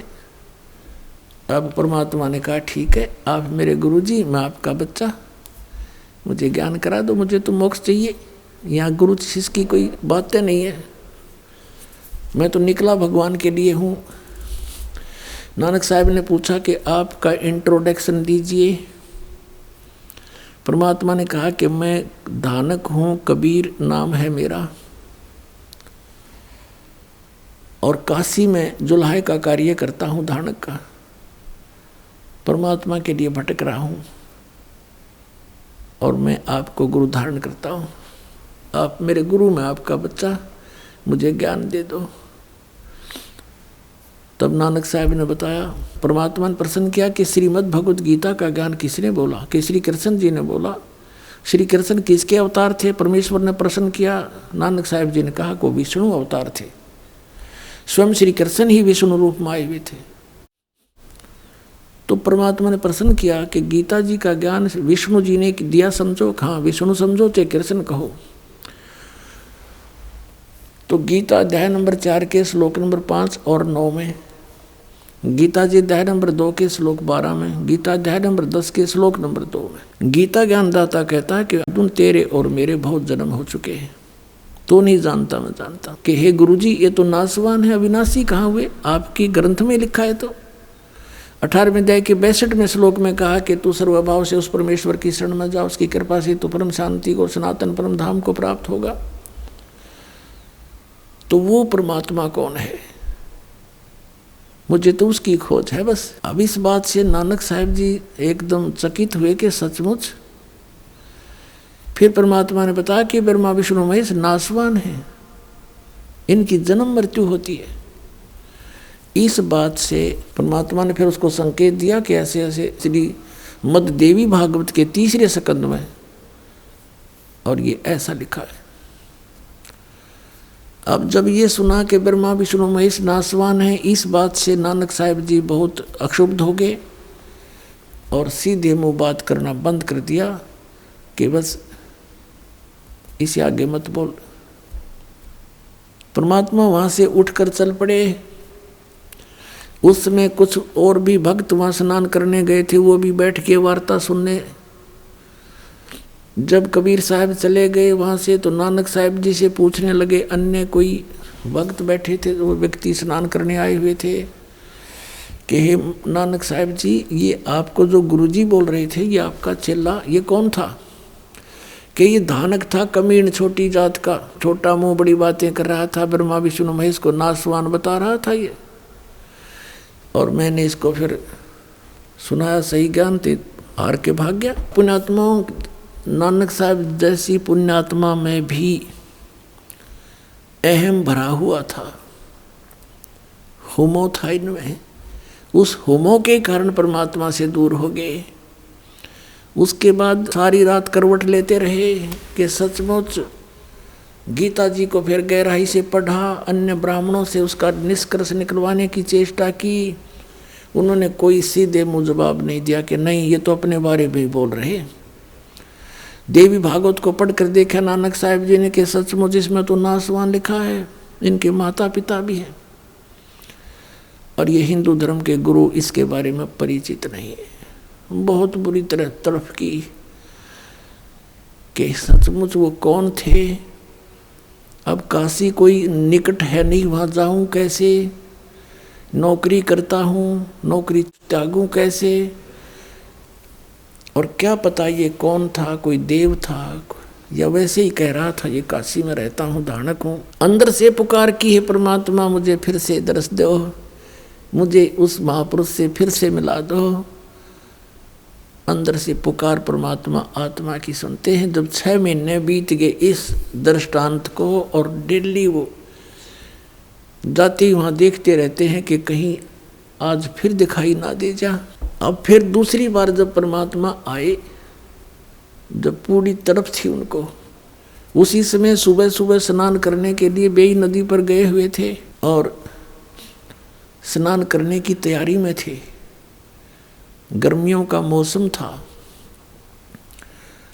परमात्मा जब वहाँ पहुँचे तो नानक साहिब जी ने देखा कि महात्मा आ रहे हैं,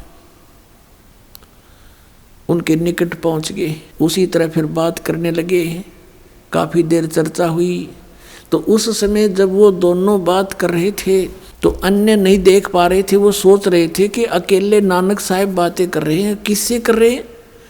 तो दूसरे कहा करते कि ये भक्त आदमी है, अपने आप ऐसे ही बोलता रहता है, कई बार भगवान की महिमा गुनगुनाता रहता है, और वो बातें ऐसे कर रहा जैसे सामने कोई बैठा हो। तो अन्य जो स्नान करने के लिए गए थे वो अपना स्नान करने में व्यस्त हो गए। तो उसी समय परमात्मा से नानक साहिब जी ने कहा कि मैं इस दरिया में छुपूंगा, मुझे खोज देना। परमात्मा भी साधु रूप में, जिंदा के रूप में, और नानक साहिब जी दरिया के अंदर छलांग लगा दी। तो परमात्मा ने अंदर से ही उनको अंतर ध्यान किया दरिया से ही, और अब स्ट्रीम में ले गए। अब अन्य व्यक्तियों ने सोचा कि ये डूब गए, काफ़ी देर बाहर नहीं निकले तो हाहाकार मच गई, नगर में शोर हो गया, गोताखोर आ गए, दूर तक जाल डाल कर खोजा, कुछ नहीं मिला। सबने सोच लिया कि नानक साहिब जी डूब गए। उधर से परमात्मा उनको लेकर के सचखंड गए, सतलोक में ले गए अपने स्थान पर। ऐसे ही धर्मदास जी को सतलोक लेकर गए थे, वापस छोड़ा था। ऊपर जब सचखंड के अंदर गए, सब ब्रह्मांडों की स्थिति से परिचित कराया। श्री ब्रह्मा, श्री विष्णु, श्री शिव जी के लोक दिखाए, 21 ब्रह्मांड, ये सब रास्ते दिखाए। फिर सचखंड में जब पहुँचे तो सचखंड में जब पहुँचे तो वहाँ परमात्मा अन्य रूप में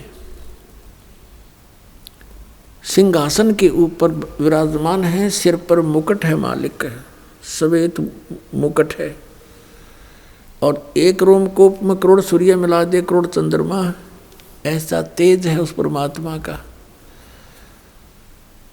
अब जो ही कबीर साहब वहाँ जिंदा महात्मा वाले रूप में ऊपर गए तो नानक साहिब जी ने देखा कि परमात्मा तो ये है जड़ा तख्त पे विराजमान है, और ये जिंदा महात्मा तो यहाँ का कोई सेवक नौकरगण होगा। कबीर साहब ने वहाँ उठाकर चंवर परमात्मा के ऊपर आदर से करने लगे, अपने ही दूसरे रूप पर। नानक साहिब जी ने सोचा कि कबीर तो सचमुच ये जुल्हा, ये जो साधु है, जिंदा यहाँ का नौकर है, ये है रब जो तख्त पर बैठा। इतने में वो तख्त पर बैठा हुआ परमात्मा खड़े हुए, जिसके एक रोमकूप में करोड़ सूर्य करोड़ चंद्रमा मिला दे, इतनी रोशनी है। और जिंदा महात्मा वाले रूप में परमात्मा जो नीचे से गए थे वो तख्त पर बैठ के ओवरऑल कंट्रोलर के सिंहासन पर, और वो तेजो में शरीर जो था परमात्मा जिंदा वाले महात्मा पर संवर करने लगा। अब नानक साहब जी असमंजस में पड़ गए, भी भगवान कौन सा इनमें। इतने में वो तेजो में शरीर जिंदा वाले महात्मा के शरीर में समा गए। उस ओवरऑल कंट्रोलर के रूप में ओनली कबीर परमेश्वर ही रह गए, जिंदा वाले महात्मा के रूप में विराजमान थे। संवर अपने आप ऊपर घूम रहा था। तब परमेश्वर ने कहा वो अपनी प्यारी आत्मा दृढ़ भक्त श्री नानक साहब जी से, मैं अब वर्तमान में बनारस में काशी शहर में भारतवर्ष के अंदर एक धानक की भूमिका कर रहा हूँ, जुलाहे रूप में रहता हूँ और वहाँ मैं सत संदेश दे रहा हूँ। और नानक साहब जी से कहा कि आपका ये स्थान है, आप यहाँ से गए हुए हो और लगभग 60,000 जन्म तो आपके बहुत अच्छी भगत के रूप में हो चुके हैं, और तेरे जैसी अच्छी आत्मा भी वहाँ भटक रही है उन साधनाओं के करने से, तो आम जीव का क्या होगा बच्चा। तब नानक साहिब जी ने कहा कि हे भगवान, सचमुच ये तो लोक ही अनोखा है, अजब लोक है ये तो, और मुझे यहीं रख लो प्रभु। तो परमात्मा ने कहा आप वापस जाइए। आप जब यहाँ से गए आप भक्ति युक्त थे, अब आप में भक्ति नहीं रही, आप उतना ही चार्ज होकर के वापस आओगे, उतना ही भक्ति युक्त होकर वापस आओगे। उतनी ही भक्ति के लिए तुम्हें जो तैयार करने के लिए, तुम्हारे अंदर भक्ति प्रवेश करने के लिए मेरे पास सतनाम और सारनाम है। जिन अन्य मंत्रों से आप 1 करोड़ जन्मों में भी भक्ति संग्रहित नहीं कर सकते, संचित नहीं कर सकते, आप थोड़े ही समय में मर्यादा में रहते हुए उस सतनाम और आदि नाम से आप इतनी भक्ति युक्त हो जाओगे, 1000 युग में भी नहीं हो, जन्मों में नहीं हो सकते जितना आप इन मंत्रों से थोड़े ही दिनों में, कुछ ही वर्षों में भक्ति युक्त हो जाओगे यदि नियमित रहोगे तो। पुण्यात्मा वो तो पहले पुण्यात्मा थे, भगवान पर विश्वास करते थे, संतों पर विश्वास करने वाले थे। उन्होंने उनके इसी वचन से समझ लिया कि सचमुच ऐसा कोई मंत्र है, और वो मंत्र, वो सतनाम मैं आपको दूंगा काशी शहर में, बनारस में, वहाँ आना। इस तरह फिर सारे ब्रह्मांड दिखाए, ब्रह्मा विष्णु महेश के लोक दिखाए। 3 दिन तक डिस्कस होती रही भगवान और उस प्यारी आत्मा की। तीसरे दिन उसी समय सुबह सुबह उस दरिया पर नानक साहब जी को छोड़ दिया। शरीर में, शरीर कहीं छुपा रखा था। सुबह सुबह नानक साहब उसी दरिया पर दिखाई दिए। अन्य जनता वहाँ स्नान करने के लिए गए हुए थे। सब ने देखा कि नानक साहब तो जीवित हैं, जीवित हों। खुशी की लहर दौड़ गई, सारा नगर देखने को दौड़ गया। बहन को पता लग गया कि मेरा भाई जीवित है, नहीं तो बुरा हाल हो गया था, रो रो के दौड़े आए सब। उसी दिन से नौकरी भी त्याग दी नवाब की। और पुण्यात्मा नौकरी पर एक दिन गए थे, जाकर के सबको सौदा लेने आए ना, सबको देने लगे 1 2 3, 13 से आगे गिनना है भूल गए। 13 हे भगवान, यहाँ है नहीं कुछ भी, सब कुछ 13 करके सारा लुटा दिया खजाना। किसी ने शिकायत की नवाब को कि आपका खजाना आपके नौकर ने लुटा दिया, खाली कर दिया। और स्वयं वो वहाँ उस जिंदा वाला जैसे रूप में परमात्मा मिले थे वैसा ही चोला पहन के, वेशभूषा बनाकर शमशान घाट पर जा बैठे। उधर से उस खजाने की जांच करवाई गई श्री जयराम जी की उपस्थिति में, जो श्री नानक साहब जी के बहनोई थे, जिनके जमानत से, जिनकी शनाख्त से वो वहाँ नौकरी लगे थे। तो कहते हैं खजाने की जब जांच हुई तो 760 रुपये नानक साहिब जी के ही सरकार की तरफ एक्स्ट्रा प्राप्त हुए। उस नवाब ने अक्षमा याचना की और कहा बुला लो एक बार उनको, फिर से नौकरी ग्रहण कर ले। अब नानक साहिब जी ने वो सब पैसे वहीं छोड़ दिए और कहा मुझे नहीं चाहिए तेरी नौकरी, अब सच्ची सरकार की नौकरी करूँगा। कहने लगे मैं परमात्मा की खोज करूँगा, वो यही बनारस काशी में रहता, यही रहते हैं, पृथ्वी पर आए हुए हैं, मुझे मिले थे। कौन मिला था तुझे? कि मुझे सतपुरुष मिला था, सचखंड लेकर गया था और उसकी खोज करूँगा मैं, मुझे सतनाम प्राप्त करना है। अब इसी प्रकार आदरणीय गरीबदास साहिब जी को परमात्मा मिले थे। गांव छुडानी के खेतों में गौ चरा रहे थे, जिंदा महात्मा का रूप बनाकर वहाँ आए। 10 वर्ष के बालक थे गरीबदास जी, गौ चरा रहे थे और भी कुछ पाली ग्वाले साथ में थे। उनको भी फिर परमात्मा सचखंड लेकर गए थे। उनको शाम को वापस छोड़ दिया था, 10 बजे ले गए थे, शाम के 8 बजे वापस छोड़ दिया था। उनका अंतिम संस्कार करने लगे थे मृत समझकर, तब वापस आ गए थे और आते ही ये अमृतवाणी बोलनी शुरू कर दी थी। क्या बताया उन्होंने भी? हम सुल्तानी नानक तारे दादू को उपदेश दिया, जात जुलाहा भेद न पाया वो काशी माहे कबीर हुआ। आदरणीय गरीबदास साहिब जी ने क्या कहा है कि झांकी वेख कबीर की, नानक की तीवा वह सिखों के गल पड़ी, इब कौन छुटावे ता। कि झांकी वेख कबीर की, झांकी माने वो नज़ारा सचखंड का। जैसे आप 26 जनवरी पर देखते हो भारतवर्ष में झांकियाँ निकलती हैं, ये हरियाणा प्रांत की झांकी है, ये पंजाब प्रांत की झांकी है। इसमें ऐसा अपने अपने जो मॉडल बना करके प्रदर्शन किए जाते हैं। तो कहते हैं आदरणीय गरीबदास साहिब जी कहते हैं झांकी वेख कबीर की, नानक की वाह वाहे गुरु वाहे गुरु वाहे, कि वाह गुरु तेरी वाह तेरी, कि सतनाम बिना मोक्ष नहीं, सतनाम का हम आस पास भी नहीं।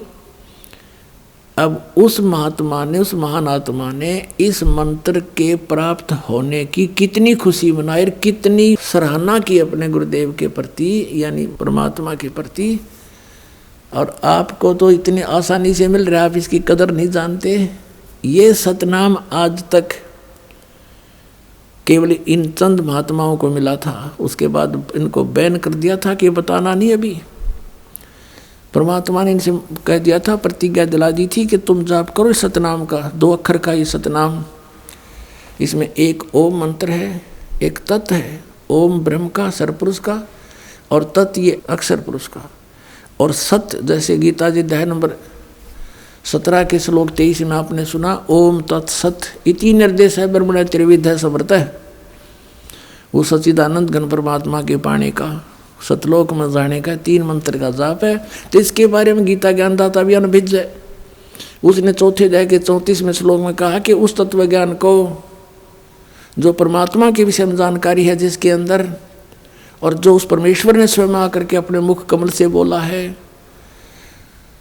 उसमें है वो सब ज्ञान। उस ज्ञान को तू तत्वदर्शी संतों के पास जाकर समझ, वो तत्वदर्शी संत तुझे उस परमात्म तत्व का ज्ञान कराएंगे। तो गीता ज्ञानदाता ने भी नहीं पता, संकेतिक है ये। अब ये 2 अक्षर का ओम और सत, ये मिलकर बनता है सतनाम।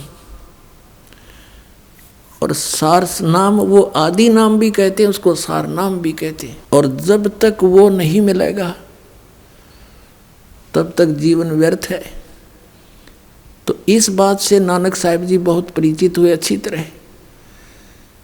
फिर उन्होंने वाहेगुरु सतनाम श्री वाहेगुरु, सतनाम श्री वाहेगुरु। अपने आत्माओं, पवित्र सिख समाज इस बात को मानने को तैयार नहीं है कि नानक साहिब जी के गुरु काशी वाले धाणक वो कबीर थे। इसके विपरीत यह सिद्ध करने की चेष्टा की है कि श्री नानक साहिब जी ही कबीर साहिब के गुरु थे। पुण्यात्माओं, ये तो एक हमारी एक अपनी एक टेंडेंसी है, हमारा सब क्या एक स्वभाव है कि हम अपने गुरु या इष्ट को किसी से छोटा देखना पसंद नहीं करते। लेकिन हमारे कोई कहने करने से कोई छोटा बड़ा नहीं हो सकता,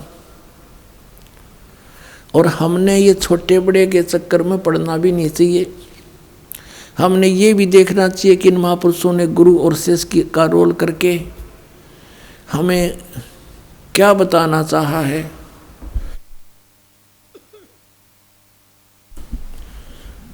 तो पुण्यात्माओं, एक तो ये आदरणीय गरीबदास साहिब जी ने कहा कि हम सुल्तानी नानक तारे दादू को उपदेश दिया, और जात जुलाहा भेद नहीं पाया, काशी माए कबीर होया। तो नानक साहिब जी वहीं से चल पड़े। पहली उदासी उनकी बनारस की थी। रास्ते में बहुत से सिद्धों से, महापुरुषों से, मंडलेश्वरों से चर्चा की और पूछा कि क्या ब्रह्मा विष्णु महेश के माता पिता कौन हैं। सभी ने कहा ये अजर व अमर हैं। तो वहीं से चल पड़ते थे कि नहीं, यहाँ भी नहीं है उस ज्ञान का देने वाला कोई। बनारस में जब कबीर साहब ने ये बता दिया था नानक जी को, प्रथम बार मिले थे कि मैंने स्वामी रामानंद जी से दीक्षा ले रखी है, लेकिन मेरी संतुष्टि नहीं हुई उनसे, अब मैं आपको गुरु बनाता हूँ। अपने आत्माओं, हमने मान बढ़ाई के चक्कर में नहीं पड़ना चाहिए।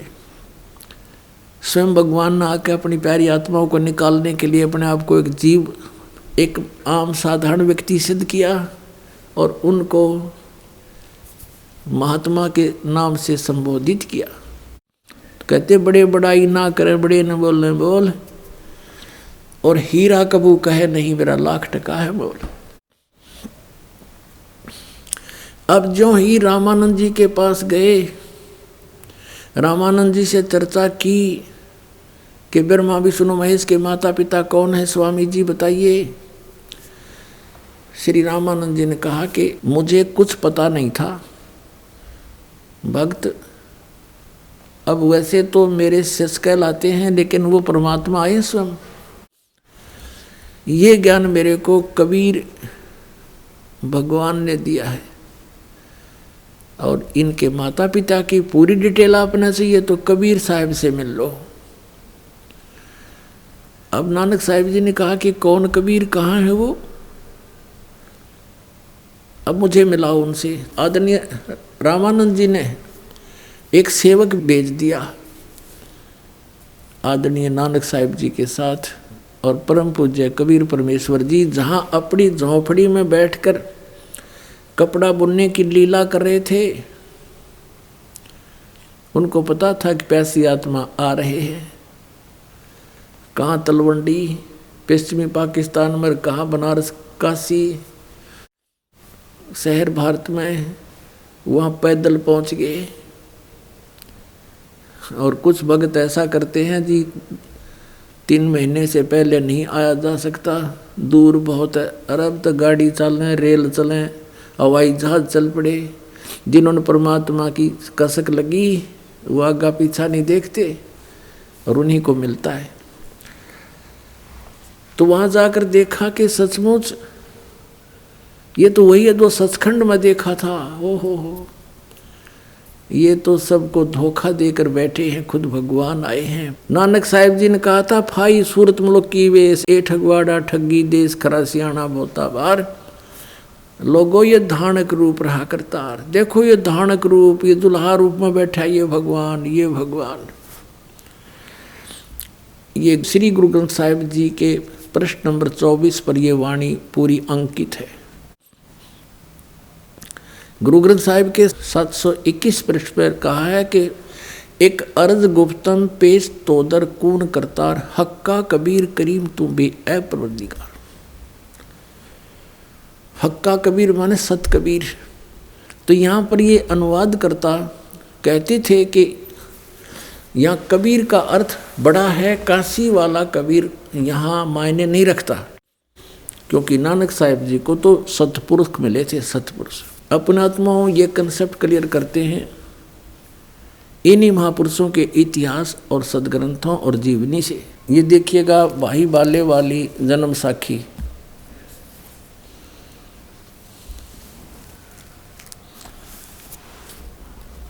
Doctor Jawahar Singh Kripal Singh and company, इसके ये प्रकाशक हैं।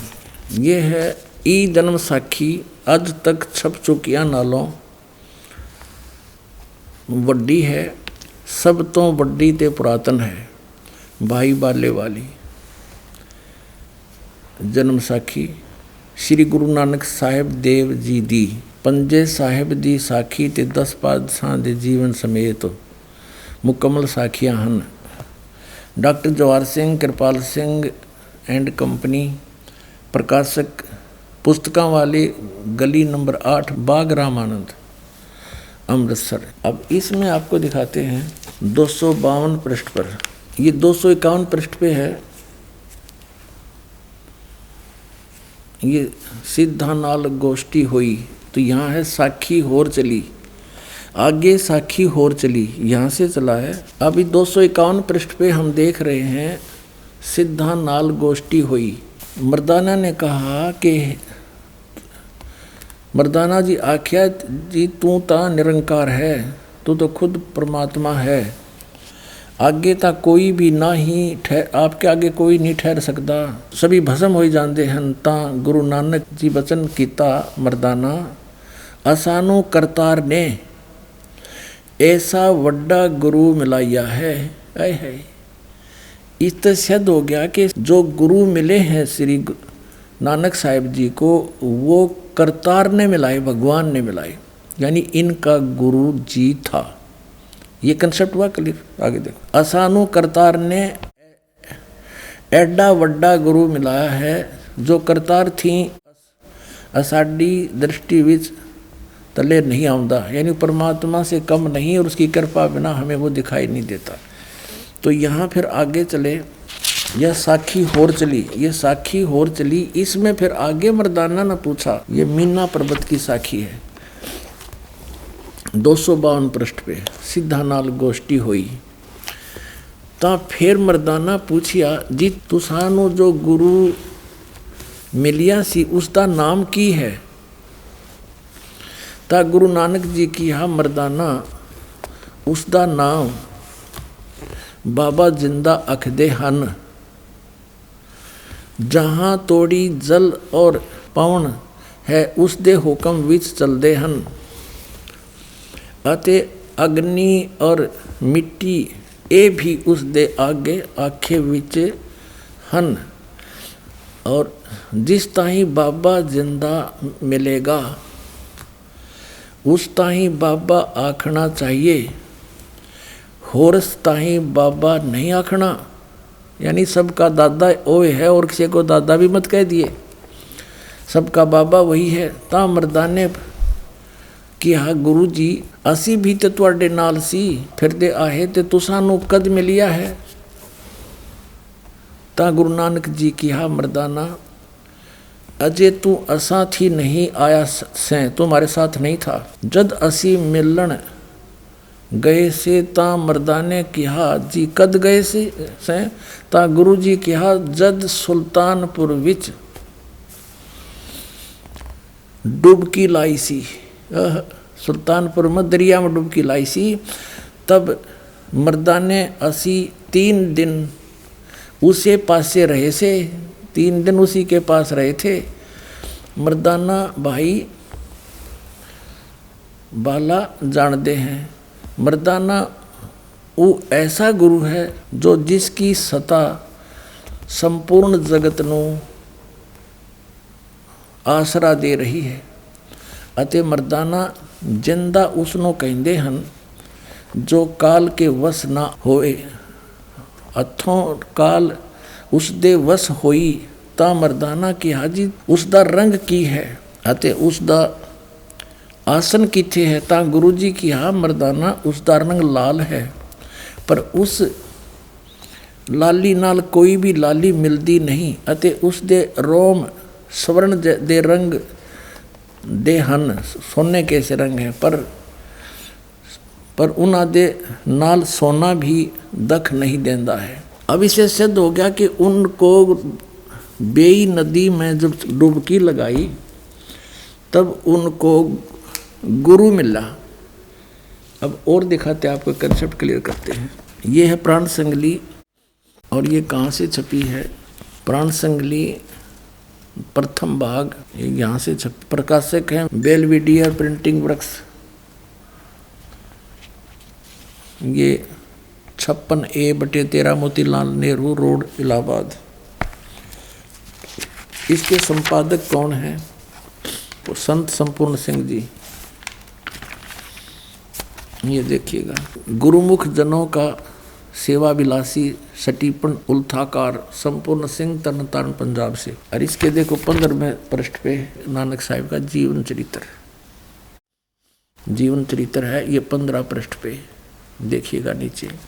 संवत 1554 में गुरुजी एक दिन नियमानुसार पहर रात रहे सेवक के साथ बेई नदी पर स्नान करने को गए, तो वहाँ एक साधु से भेंट हुई, जिसने चेताया कि बाबा नानक जी, तू किस काम के लिए इस संसार में भेजे गए हो? तुम्हारे लिए सच्चे दरबार से क्या आज्ञा है और क्या कर रहे हो? इस पर गुरुजी उस साधु के साथ बेई नदी में घुसकर और 3 दिन तक गुप्त रहे। लोग अपनी अपनी समझ के अनुसार, कोई कहते थे कि डूब गए, कोई और कुछ अनुमान करते थे, परंतु वास्तव में गुरुजी अपने शरीर को योग बल से समाधि दशा में नदी में स्थापित करके सतपुरुष के चरणों में सतनाम का खुल्लम खुल्ला उपदेश करने की आज्ञा के लिए सचखंड में गए थे। 3 दिन पीछे जब वह नदी से निकले तो मोदी खाने में जाकर सब सामग्री सीधा साधुओं और भूखों को लुटा दिया। अब कहने का भाव ये है कि इनको कौन मिले थे, उन्होंने कंसेप्ट क्लियर कर दिया कि मुझे एक साधु मिला था। अब आपको हिंदी में भी दिखाते हैं, ये देखिएगा, ये हिंदी वाली है, ये भाई बाले वाली जन्म साखी,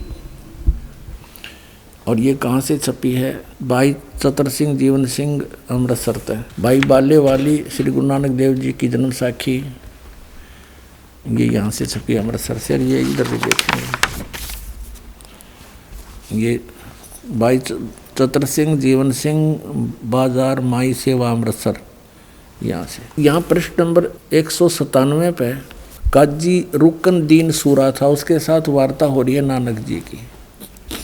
नानक आखे रुकन दीन सच्चा सुनो जवाब, चारों कूट सलाम कर ता तू ही होए सवाब। अब 198 पे कहते हैं, खालक आदम सिरजिया आलम बड़ा कबीर, और कायम दायम कुदरती सिर पीरां दे पीर। अब देखो यहाँ आलम बड़ा कबीर और सब पीरां दे पीर, सिर पीरां दे पीर, इसका अर्थ इसी दासा हो गया। अगर यहाँ कबीर का अर्थ कोई बड़ा करता है गुरु ग्रंथ साहिब में 721 पृष्ठ वाले को, तो उसको यहाँ भी देखना चाहिएगा। नानक साहिब जी ने ये कंसेप्ट क्लियर कर दिया। वड्डा अलग लिखा है, कबीर अलग लिखा है। जिस खालक यानी परमात्मा ने आदम जी की रचना की, आदम जी को उत्पन्न किया, वह आलम माने परमात्मा, बड़ा यानी सबसे सुप्रीम, सबसे सर्वशक्तिमान, वो कबीर परमात्मा है जिसने आदम की भी रचना की। और कायम दायम कुदरती, और वही गुरु रूप में सिर पीरों के पीर, वही गुरु रूप में यहाँ आता है। अब कहते हैं, सजदे करे खुदाई नु आलम बड़ा कबीर, निमदा चारों कोट को जानन पीर फकीर। चारों कोट में घूमता है परमात्मा, और वो आलम बड़ा, ये सजदे है, सजदे करे खुदाई नो आलम बड़ा कबीर।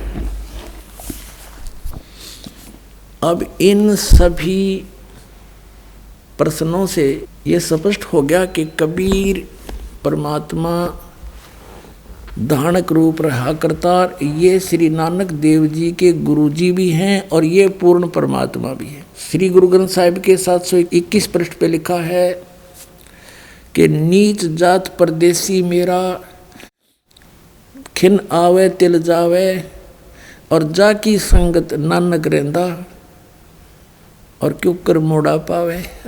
जैसे आप जी ने ऋग्वेद मंडल नंबर 9 सूक्त नंबर 86 मंत्र 26 और 27, ऋग्वेद मंडल नंबर 9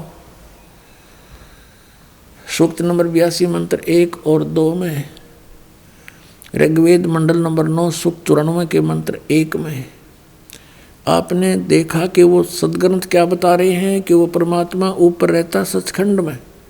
वहाँ से एक बिजली जैसी बहुत तीव्रगामी, बहुत तेज चलने वाले पदार्थ के समान यहाँ आता है, अच्छी आत्माओं को मिलता है, उनको सत उपदेश दिलाता है, उनको सच्चा ज्ञान देता है।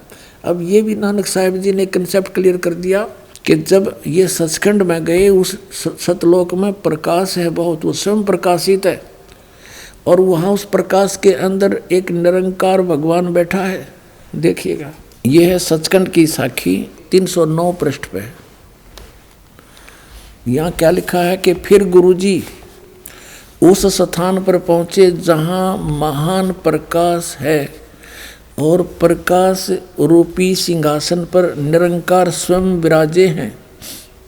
अब देखो, उसमें प्रकाश है और प्रकाश रूप सिंहासन पर निरंकार स्वयं विराजे हैं, यानी वो लोक भी प्रकाश में है और परमात्मा भी प्रकाश में है और सिंहासन पर विराजमान है।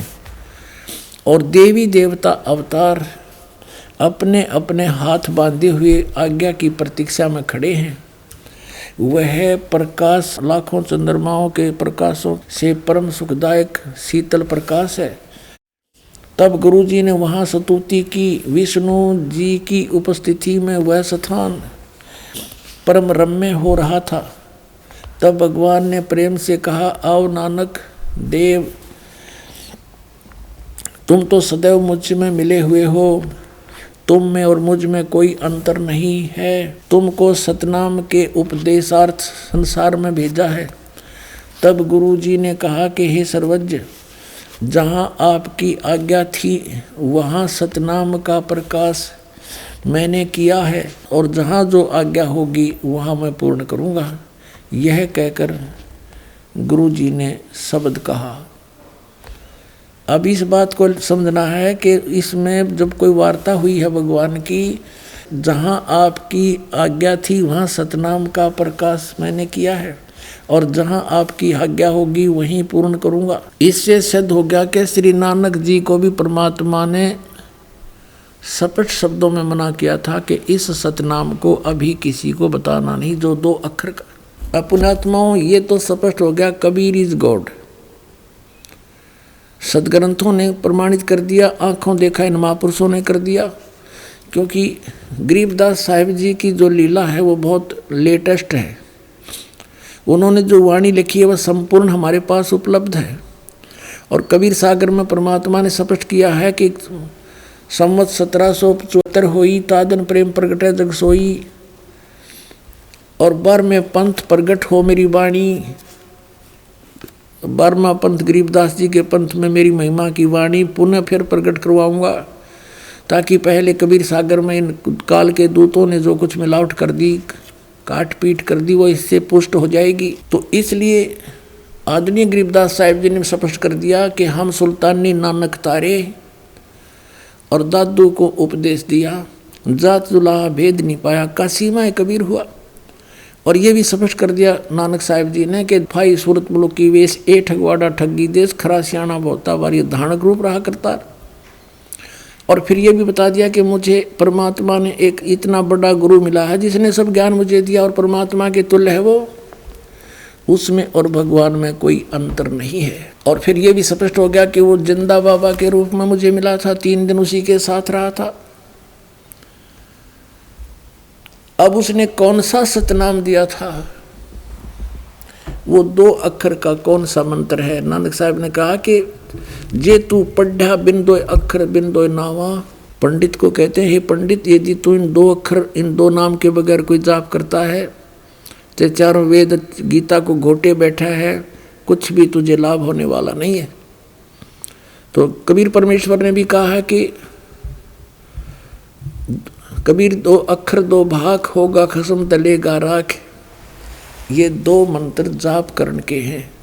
और कुछ अनाड़ी कहते हैं ये जाप करण के नहीं, ये तो साधना करण के। साधना क्या की होगी बताओ? नाम के जाप की साधना होती है और कोई हठ योग करना होता है इसमें। अब आपको दिखाते हैं वो कौन सा मंत्र है 2 अक्षर का।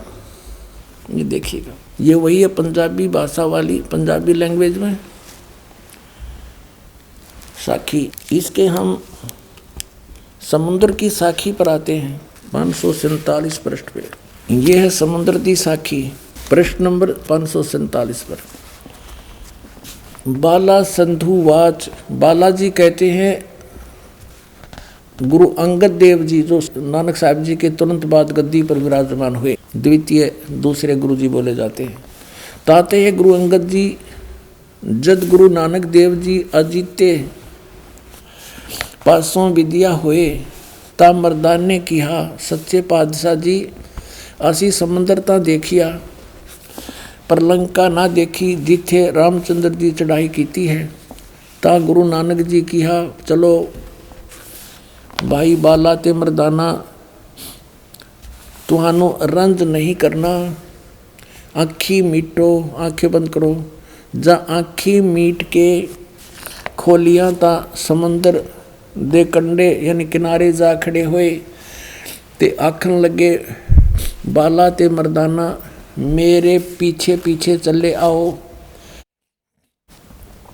मुखों वाहिगुरु वाहिगुरु कहिंदे आओ, ते आगे आगे गुरु जी तुर पे, जैसे धरती ऊपर तुरदे सन, उसी तरह समंदर ऊपर तुर पे जा चले। जावण ते पीछे बाला ते मर्दाना जावण, ता मर्दाने विचार कीती कि गुरु नानक देव जी ओम सोहम जप दे जांदे हन,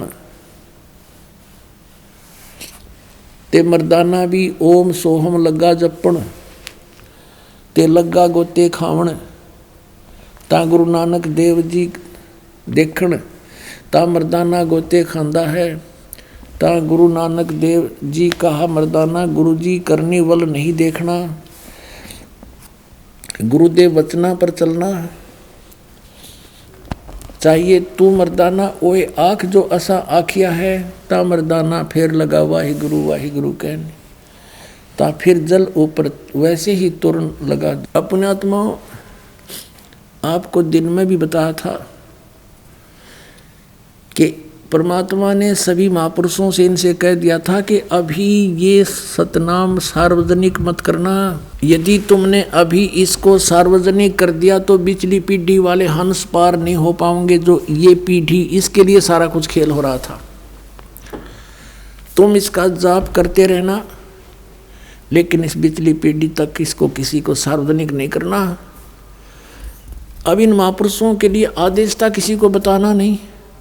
ये भी कंपलसरी था कि इन्होंने ये एफिडेविट बनाना था कि हम ये जाप किया करते थे, इससे हमारा मोक्ष हुआ।